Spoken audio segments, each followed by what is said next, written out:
C'est beaucoup d'analyse, de discussion, de réflexion, jusqu'à arriver à la décision finale. Dans le Brésil, Ronaldinho, Ronaldo. Il y en a pas mal, mais si je dois en sortir un, Mbappé. Bonhomme, là, c'est pas Zizou.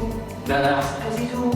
Là, c'est truc. Je vais faire le choix du cœur, je dirais Ronny, parce que voilà, il a laissé sur son passage un héritage extraordinaire. Là, peut jouer ici, peut jouer là, c'est l'attaquant. Salut à tous, bienvenue dans Jeu en Triangle, tout nouveau podcast qu'on vous propose avec Geoffrey Stein et David Hernandez. Salut messieurs. Salut Arthur, c'est Geoffrey. Salut David.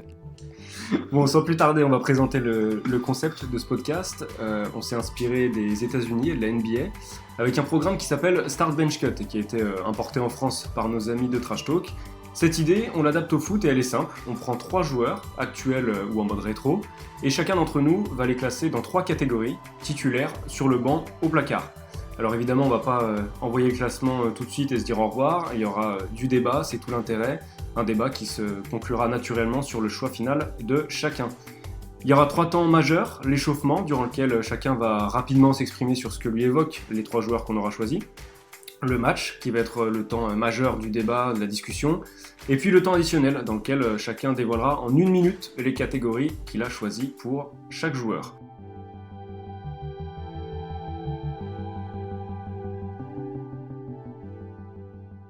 Les bases sont posées, on va pouvoir présenter le premier trio officiel de l'histoire de Jeu en Triangle. Et on a voulu commencer très fort avec 3 attaquants, 3 numéros 9 de très haut niveau, qui ont tous dépassé la trentaine, qui sont tous titulaires indiscutables dans un grand club, et qui ont tous remporté au moins une fois la Ligue des Champions. Ces 3 joueurs, les voici, Robert Lewandowski, Luis Suarez et Karim Benzema. Alors c'est un choix qu'on aurait clairement pu faire il y a un an en arrière, mais qui se justifie d'autant plus cette saison étant donné les performances désintéressées. Et puis on précise qu'on enregistre avant les quarts de finale de Ligue des Champions, et il y a encore un doute. Alors il n'y a plus de doute sur la participation de Lewandowski, mais il y a encore un doute sur le nombre de buts que Benzema marquera dans cette double confrontation. Les bases sont posées, on va pouvoir commencer par l'échauffement, c'est parti.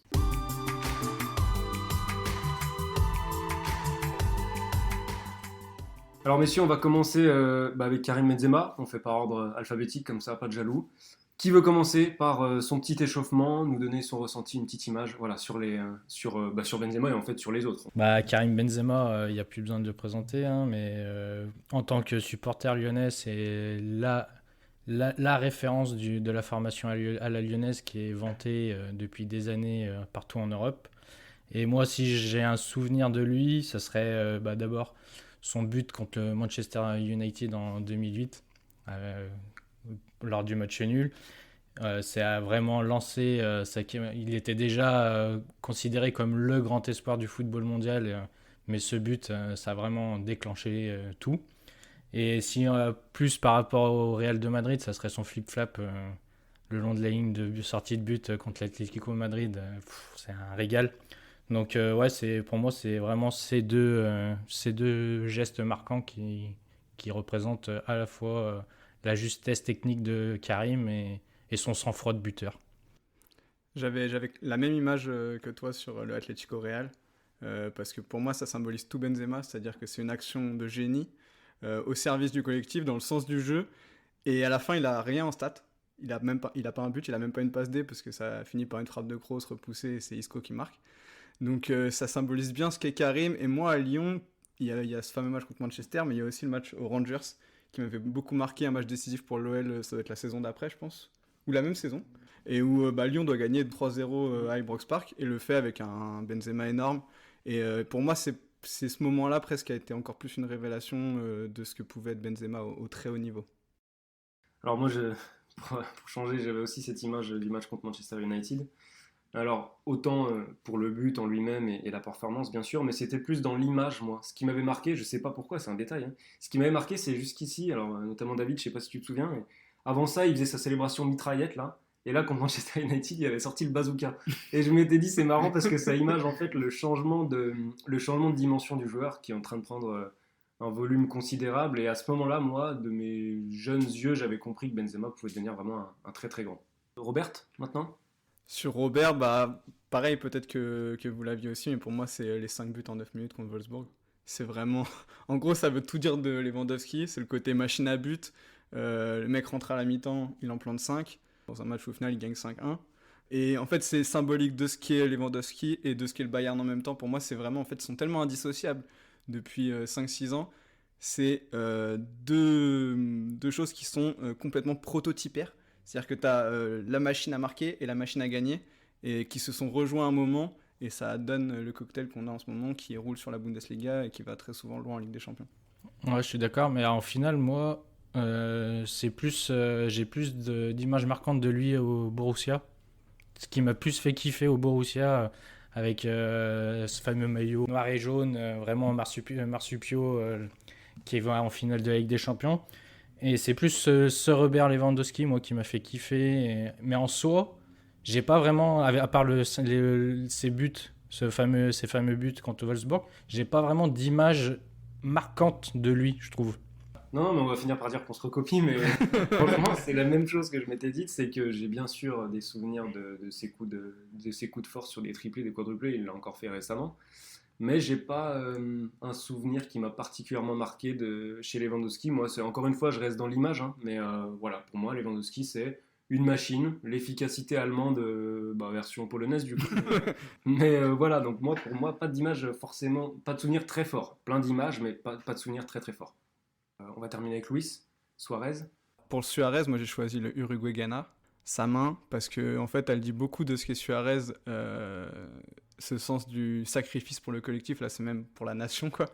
Pour moi, c'est le plus gros sacrifice depuis Jack dans Titanic, quoi. C'est le mec a littéralement fait le choix de prendre un carton rouge, d'être suspendu pour une éventuelle demi-finale de Coupe du Monde, pour pouvoir permettre à son équipe d'avoir une chance de se qualifier pour cette demi-finale. Donc ouais, incroyable. Enfin, pour moi, ça symbolise énormément de choses de ce qu'est le joueur et de ce qu'est l'homme. Ouais, je suis d'accord avec toi. Ça faisait partie de mes images. Du coup, pour en choisir une autre, je parlerai du petit pont sur David Luiz. En fait, c'est le symbole de l'image qu'on peut avoir de Luis Suarez, un peu brute, mais qu'au final a vraiment une justesse technique qui fait que il rentre parmi les meilleurs attaquants du monde.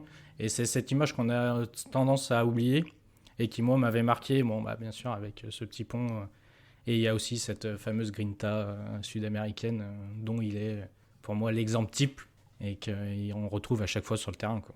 Ouais, c'est ça en fait. Suarez, c'est pour moi le joueur qui sait se faire mal, mais qui sait être beau aussi sur le terrain. Et je trouve que cet alliage est superbe et c'est très bien représenté par ce qu'il fait actuellement avec l'Atlético. Et je pense au dernier Classico où il met ce but, cet extérieur du pied qui est techniquement c'est exceptionnel.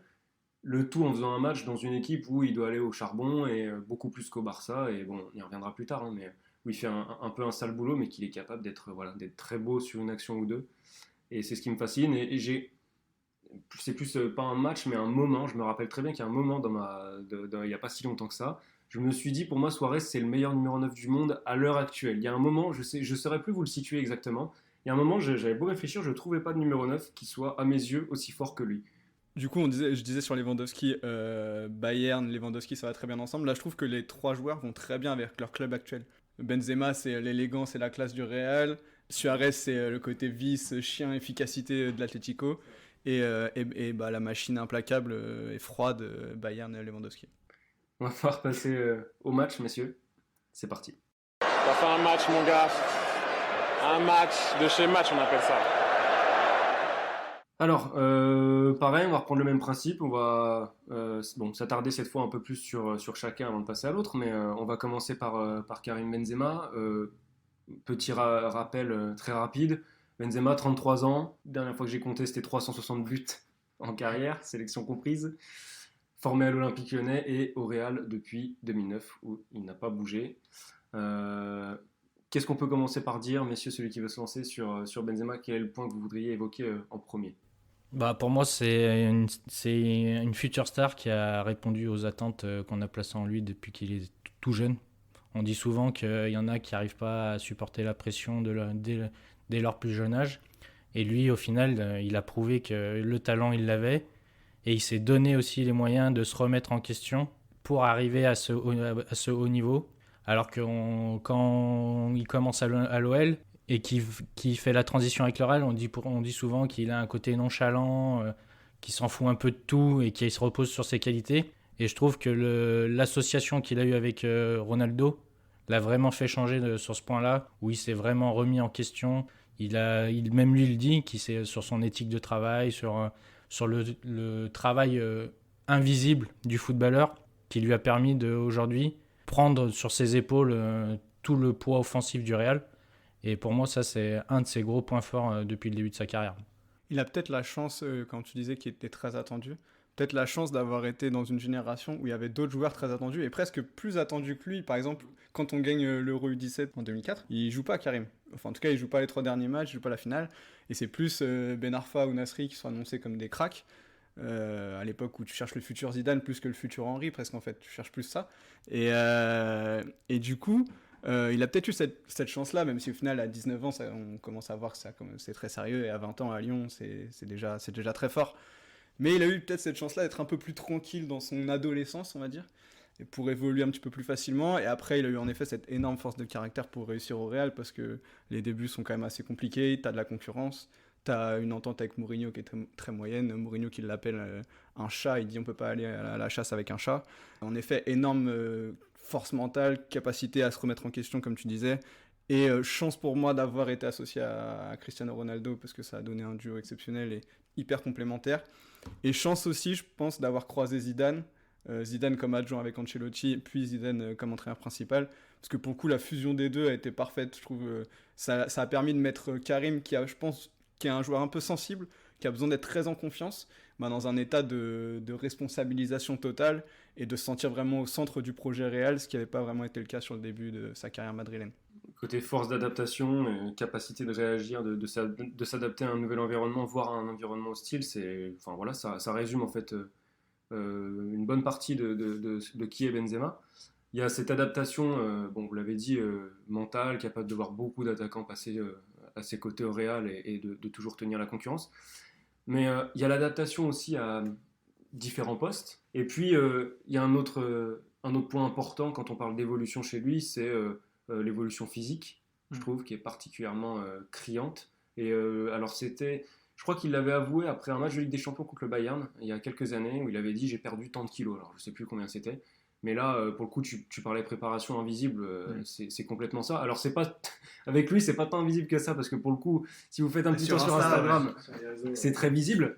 Mais ce qui est, c'est bluffant, le changement de physique en fait de Benzema. Et aujourd'hui, alors contrairement à d'autres, faut pas tout confondre. Aujourd'hui, autant il y a des joueurs, c'est des masses physiques impressionnantes, autant lui, il n'a pas 1 gramme de muscle en plus que ce qu'il faudrait. C'est-à-dire qu'il a ce qu'il faut là où il faut, mais il est très très sec.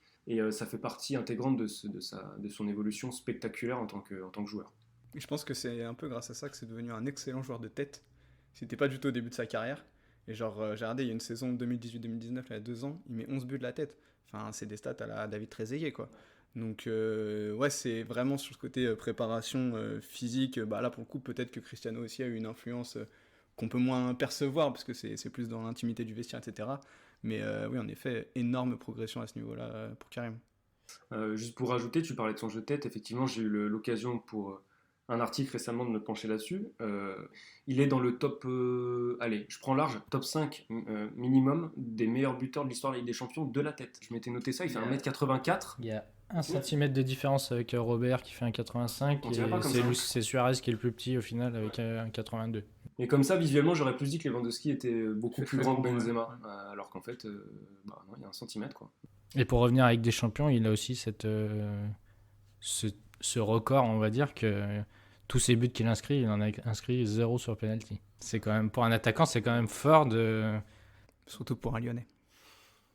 On fera un autre podcast, on parlera avec son Lacazette, il y a plein de choses à dire. Il y a un autre point, moi, que je voulais souligner, alors où je vais le mettre en parallèle avec les 2 autres, c'est la longévité au très haut niveau et à quel moment il a percé par rapport aux 2 autres. Et j'ai regardé la première saison de référence, alors j'ai pris dans les 5 grands championnats. Suarez était à l'Ajax avant et Lewandowski en Pologne. La première saison à 20 buts de Benzema en Ligue 1, c'est 4 saisons plus tôt que la saison de référence de Suarez. Tous les 2, Suarez et Lewandowski, ils ont à peu près la même année, de référence, c'est 4 ans plus tôt. Donc on le voit vraiment avec un rôle majeur dans un des 5 grands championnats, 4 ans plus tôt que les 2 autres, alors qu'ils ont globalement à peu près le même âge. Je trouve que ça, c'est très fort. Et je crois que la différence était encore plus impressionnante quand on prenait la date du premier but en Ligue des Champions. Alors quand je dis en Ligue des Champions, je ne prends pas en considération les phases éliminatoires, je prends vraiment la phase de poule. Le premier de Benzema, c'est en 2005. Et les autres arrivent beaucoup plus tard. Alors j'ai plus exactement la date en tête, mais c'est plusieurs années plus tard. Donc Benzema, par rapport aux 2 autres, en fait, il y a 3-4 ans de très haut niveau en plus. Ouais, mais en même temps, Benzema, c'est un phénomène de précocité à l'échelle de l'OL. Parce qu'au final, il a joué à l'OL, mais par rapport à sa carrière au Real, il n'a pas joué tant que ça dans son club formateur. Et il se retrouve quand même à être deuxième meilleur buteur de l'histoire du club en Ligue des Champions, en n'ayant joué que 4-5 saisons, quoi. Donc ça montre aussi qu'il a commencé tôt et qu'il a fait ses preuves très très tôt aussi. Ouais, il a eu cette importance très jeune et on se rappelle, je me souviens de ce coup franc qu'il met contre Saint-Etienne avec les commentaires de Margoton qui dit « il n'a que 20 ans, il n'a que 20 ans ». Et dans cette phrase, tu te rends compte qu'en fait, il a déjà pris une importance phénoménale à 20 ans, quoi. Bah, il est meilleur joueur de Ligue 1. Ouais, il est meilleur joueur de Ligue 1. Et puis c'est vrai que je regardais par curiosité justement sa saison 2007-2008, il met 31 buts, 10 passes. Par exemple, si tu compares avec Mbappé il fait 39 buts, 17 passes sur la saison de ses 21 ans. Finalement, il y a un peu d'écart, mais l'écart il n'est pas si énorme, sachant que Paris est plus dominateur que l'OL de cette époque, et dans un contexte plus favorable à Mbappé aujourd'hui. Donc tu te rends compte aussi de ce qu'était Benzema. En fait, si on avait Benzema à l'époque, réseaux sociaux et tout, dans ce Lyon 2007-2008, mais on en aurait fait un truc exceptionnel. Déjà à l'époque, on l'annonçait comme un crack, mais aujourd'hui, ça serait énorme en termes de retentissement. Ouais, et puis une capacité à briller dès le départ en Ligue des Champions, en fait, ça c'est de toute façon c'est le curseur, hein. Il n'y a pas de secret. Bah voilà, après le seul, si on doit parler des défauts, le seul impact négatif de Benzema, c'est l'équipe de France. Et pour le coup, bah voilà, à part ce France-Ukraine 2013 qui aurait pu vraiment être la bascule dans le bon sens, on avait tous ce sentiment-là un peu. Bah derrière la Coupe du Monde 2014, c'est pas ouf. Il y a cette fameuse stat des 1200 minutes sans marquer. Et puis après, il y a Valbuena, il y a cette affaire, il y a des déclats un petit peu en trop sur Deschamps. Voilà, il n'y a pas de mauvais ou de méchant dans cette histoire, de mauvais ou de bon dans cette histoire. C'est-à-dire que pour moi, il y a pas, les torts sont partagés, mais on ne peut pas exonérer complètement Benzema, même si judiciairement, tu vois, je ne vais pas me prononcer sur le fond de l'affaire. Mine de rien, il a brisé le sacro-saint du vestiaire, de Clairefontaine, et ça, je peux comprendre que Deschamps ne l'ait pas digéré, plus les déclarations sur le racisme, etc. Pour moi, ça rejoint un autre défaut qu'a eu Karim, c'est une communication pas toujours soignée, peut-être parce qu'il a trop laissé son entourage se mêler de tout ça. Voilà, malheureusement, on a une perception aujourd'hui de Benzema qui est certainement minimisée par rapport à ce qu'il est comme joueur, aussi parce qu'il n'a pas toujours réussi à montrer les bonnes facettes de sa personnalité. On a une double image en fait. On a le Karim Benzema du Real et le Karim Benzema en équipe de France. Et malheureusement, en France, c'est peut-être plus cette image de l'équipe de France qui va rester que celle du joueur, de l'attaquant français qui a réussi à réussir dans le plus grand club du monde et en devenir le 4e meilleur buteur de l'histoire. Donc c'est vrai que c'est un peu une sorte de gâchis en fait de son histoire avec les Bleus. Bah oui, et puis la perception,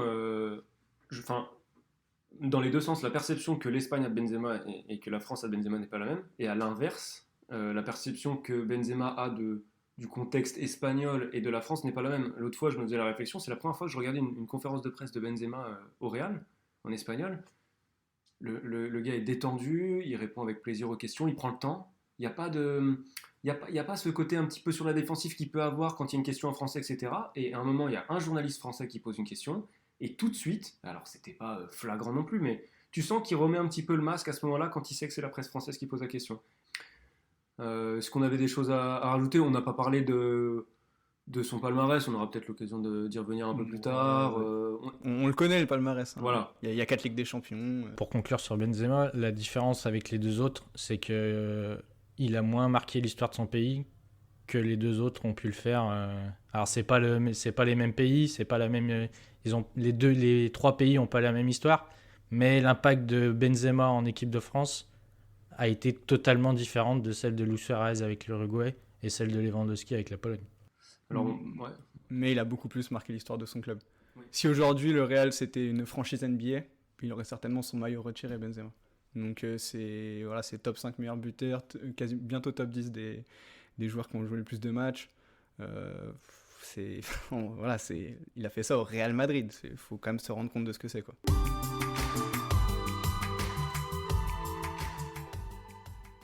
On va en profiter pour faire la transition avec Robert Lewandowski. Alors j'ai peut-être pas la même vision. Autant Lewandowski, autant Suarez, oui, il y a des vrais arguments pour la sélection. Autant Lewandowski, avec la Pologne, en gros, il avait fini, je crois, meilleur buteur des qualifs pour l'Euro, là. Donc il avait été assez exceptionnel. Mais en termes de palmarès, il y a rien, quoi. Ouais, sur le palmarès, non, mais je veux dire que la Pologne s'est quand même imposée comme, pas une grande place de l'Europe, mais comme une nation qui compte. Là, ils en sont en juin prochain, ça sera leur 4e Euro, donc le 3e consécutif. Et le 3e, ça correspond avec l'arrivée quand même de Lewandowski dans la sélection. Donc, sans parler de palmarès, mais plus sur l'impact de l'homme, de l'attaquant pour cette sélection. Genre, c'est la tête de gondole. Et en gros, suivez-moi, comme a pu le faire Bale avec le Pays de Galles, même s'il était peut-être mieux entouré ou... Non ?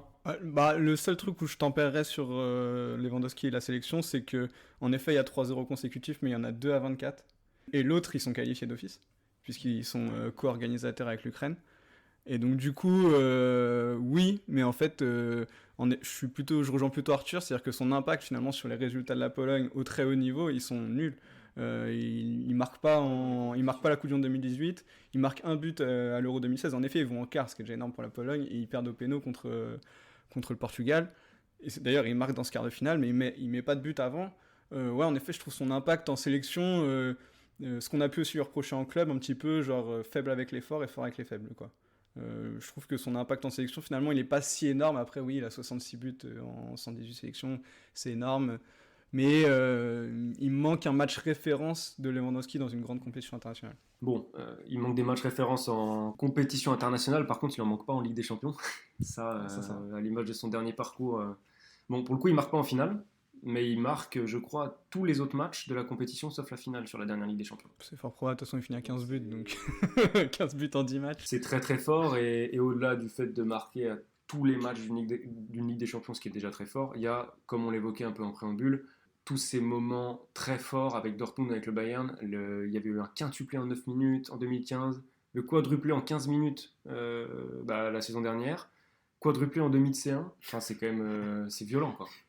C'est très violent. De toute façon, c'est 40 buts par saison, toutes compétitions confondues, toutes les saisons depuis 5 ans, 6 ans même, je crois. Ouais, moi j'avais la stat qu'il a été une seule fois sous les 20 buts sur les 10 dernières années. Ouais, voilà, enfin...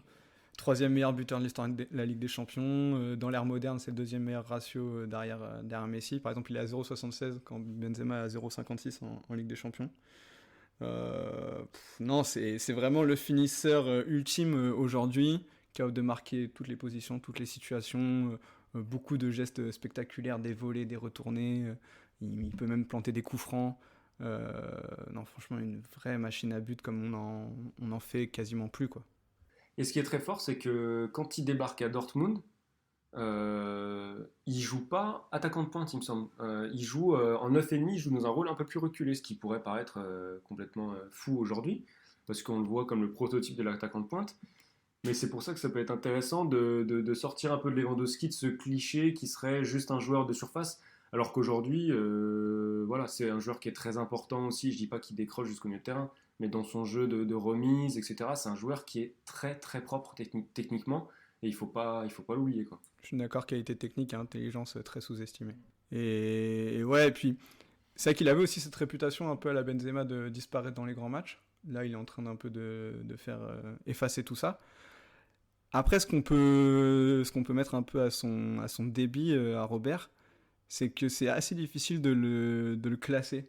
C'est-à-dire qu'en effet, il y a les stats, il y a ce qu'on voit, c'est doublé, c'est triplé, c'est quadruplé. On est un petit peu des parieurs autour de la table. Quand tu regardes ces cotes pour le doublé qui sont à 2,10 contre le Hertha Berlin, tu fais c'est n'importe quoi. Et en même temps, ça reste un mec qui a fait toute sa carrière, Pologne, Allemagne.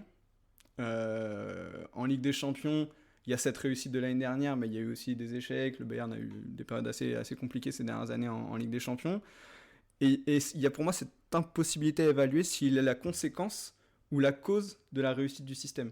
C'est-à-dire qu'en gros, est-ce que le système joue pour lui et il récolte tous les fruits d'un système Bayern qui roule sur tout le monde, qui marche très bien, ou alors est-ce que c'est parce que c'est une formidable machine à marquer, un excellent joueur de pivot qui permet à ce système de réussir. Et ça, en fait, j'ai pas réussi à le déterminer foncièrement quelle était la bonne version qu'on devait attribuer à Lewandowski.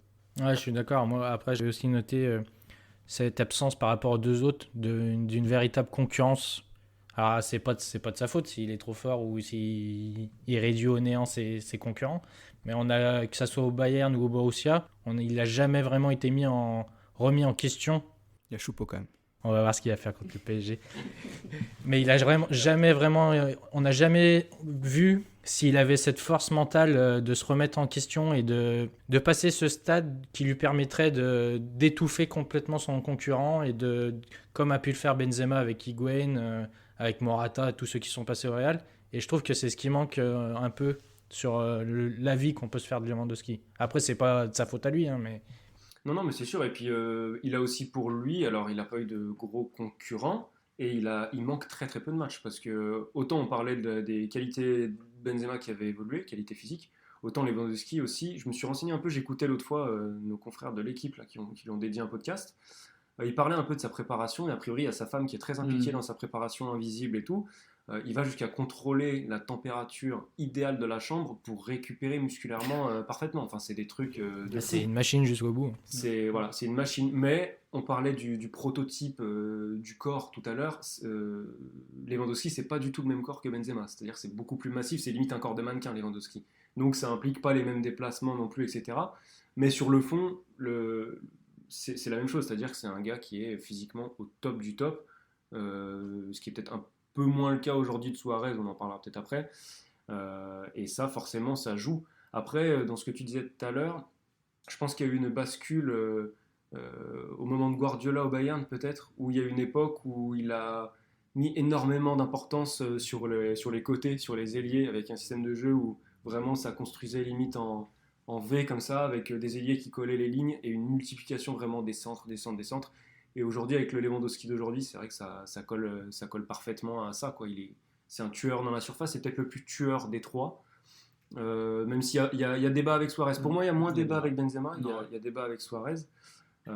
Et du coup, c'est aussi effectivement un système et une idée de jeu qui lui correspond parfaitement et que Flick, derrière, a globalement fait mûrir, quoi. C'est un peu Haaland avant Haaland, Lewandowski pour moi. Il y a vraiment un espèce de moule dans lequel tu peux mettre un peu les deux, quoi. Avec un petit point commun au-delà du jeu, c'est un caractère pas forcément très, très évident. Lewandowski, c'est pas le joueur le plus facile à adapter dans un vestiaire. De ce qui se dit, ouais. Je suis pas en inside, mais il y a eu quelques embrouilles. On se souvient de l'embrouille avec Coman, notamment. Ouais. Ils en étaient venus au point quand même. Tout à fait. Et Lewandowski, il n'hésite pas à dire qu'il maîtrise pas encore à 100% l'allemand non plus, après toutes ces années passées en Bundesliga, et ça aide pas forcément à s'intégrer dans un vestiaire. Ce qui fait que... Alors autant c'est un leader dans l'attitude, sur le terrain, par la force des choses, mais autant c'est peut-être moins un leader par la parole et dans le vestiaire. C'est peut-être la plus diva des trois qu'on a aujourd'hui. Des trois joueurs qu'on... Très probablement.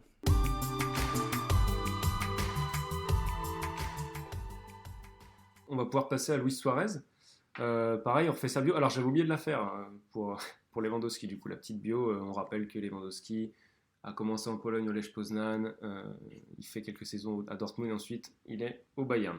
Suarez, 34 ans, c'est le plus âgé des trois joueurs auxquels on s'intéresse aujourd'hui. Il a lancé sa carrière aux Pays-Bas, Groningen, l'Ajax, Liverpool entre 2011 et 2014, le Barça entre 2014 et 2020 et depuis l'Atlético Madrid. C'est un joueur qui cumule plus de 480 buts en carrière. Honnête. Merci, au revoir.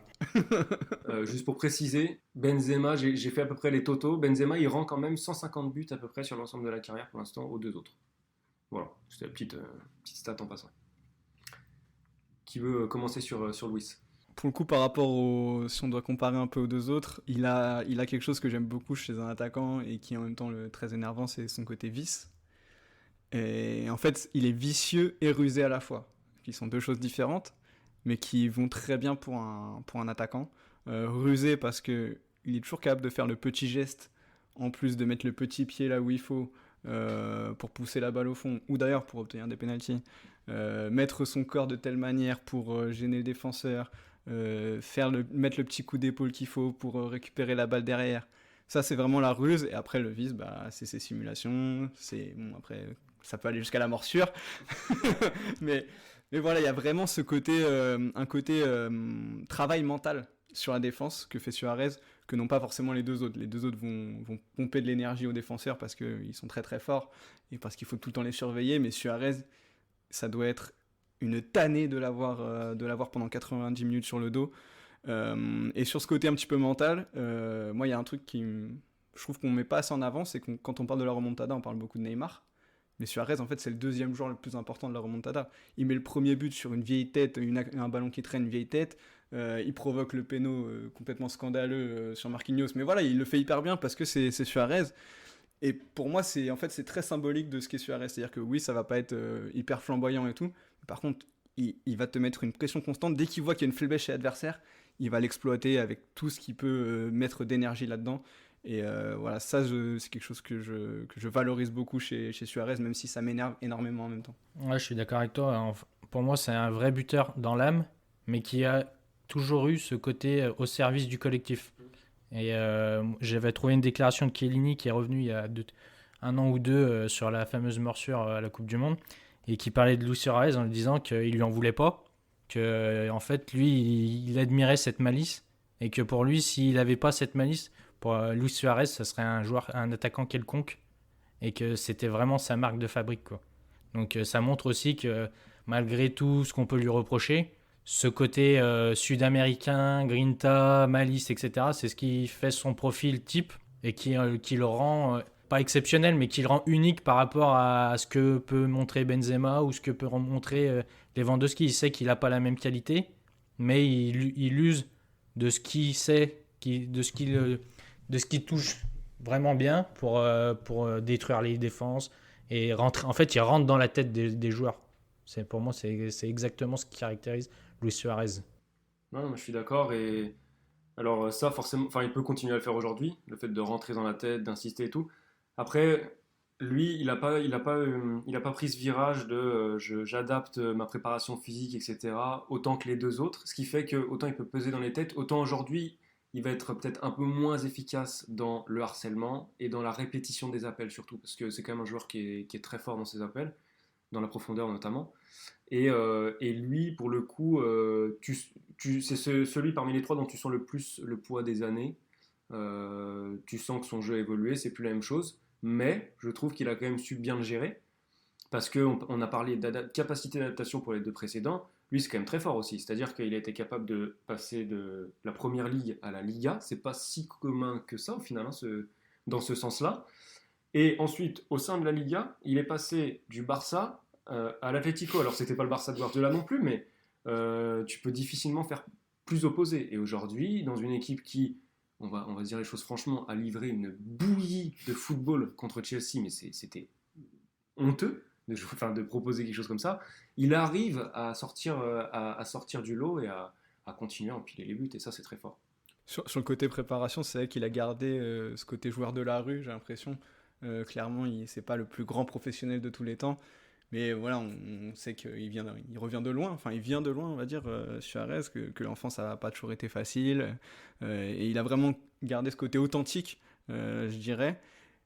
Et c'est aussi ça, je pense, qui en fait un coéquipier exceptionnel, un coéquipier exemplaire.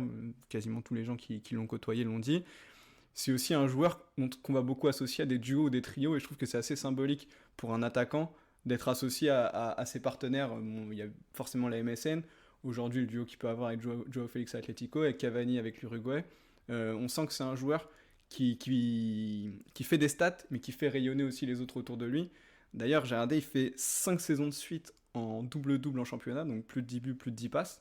Il en fait 8 au total dans sa carrière, si tu comptes l'Ajax. Benzema, au final, il n'en a que 2, et Lewandowski, 0. Ouais. Donc il a vraiment une capacité d'être décisif au-delà de ses buts. Finalement, on va peut-être plus associer cette qualité naturellement à Benzema. Et en fait, Suarez, c'est un excellent passeur. Non, c'est clair. Et je m'étais justement noté ça. Suarez, en carrière, 237 passes décisives. Tu prends celle de Benzema, qui est considéré comme un joueur qui participe beaucoup plus au jeu, etc. 166 passes décisives pour Benzema. Il y a presque 100 passes d'écart, c'est énorme, et ça traduit bien ce que tu viens de dire, effectivement. Ouais, c'est un attaquant qui vit par et pour le collectif. Et aussi, il a eu cette capacité aussi quand il est arrivé aux Pays-Bas, qu'il a dû signer à l'Ajax, il succède à Huntelaar, il arrive à Liverpool, il succède à Fernando Torres. Donc à chaque fois, il succède quand même à des attaquants qui ont marqué le club. Et finalement, il arrive à supporter cette pression et à s'imposer et à faire des stats et à marquer. Et au final, ça montre aussi son caractère et sa force mentale propre à lui-même, plus que par rapport aux autres, mais propre à lui-même, de savoir répondre aux attentes et de prendre ses responsabilités, je trouve. Le dernier truc que je voulais mettre en avant sur lui, c'est, on en parlait un petit peu en off tout à l'heure, pour moi c'est parmi les trois celui qui a enchaîné le plus de golasso, comme on dit en Espagne. Vous faites des compiles de soirées sur YouTube, c'est des retournées, des reprises de volée, du gauche, du droit, et la maîtrise de toutes les surfaces du pied, ces petits extérieurs du pied là, c'est un délice. Et c'est pour moi, du coup, je le considère parmi les trois comme celui qui a la meilleure frappe de balle, tout simplement. Voilà. Pour moi, il est un cran au-dessus en fait en termes de qualité, en qualité de frappe. Il est un cran au-dessus des deux autres. Des deux pieds en plus. Ouais. Et du coup, c'est ce qui est paradoxal avec le fait que l'impression visuelle qu'il renvoie, c'est qu'il a une technique de balle assez brute. Et au final, des trois, c'est peut-être celui qui marque les plus beaux, les plus jolis buts ou les plus improbables. Qui fait le plus de passes. Et qui fait le plus de place, exactement. Et quand on parlait juste, David, de prendre ses responsabilités, c'est très symbolique ce qu'il a réussi avec l'Uruguay. Il a remis, pour le coup, on disait que Lewandowski a mis la Pologne sur la carte, mais pour le coup, là, l'Uruguay, il l'a remis très très fort sur la carte. Il l'amène en demi-finale de Coupe du Monde en 2010, il gagne la Copa América en 2011. Ça fait 3 années de suite qu'il passe les phases de groupe, enfin 3 Coupes du Monde de suite qui passent la phase de groupe. Enfin, il y a une grosse génération uruguayenne, mais il reste quand même le leader de cette génération uruguayenne. Et l'Uruguay n'existait plus quasiment, à part quelques petits exploits par-ci par-là dans les années 80-90. Suarez, il a remis l'Uruguay au très haut niveau mondial. Ouais, seul joueur parmi les trois qui a un palmarès en sélection A, tout simplement. Donc c'est aussi un point assez important. Bon, je pense qu'on a terminé avec le match. On va pouvoir passer au temps additionnel. Messieurs, je vais prendre le chronomètre.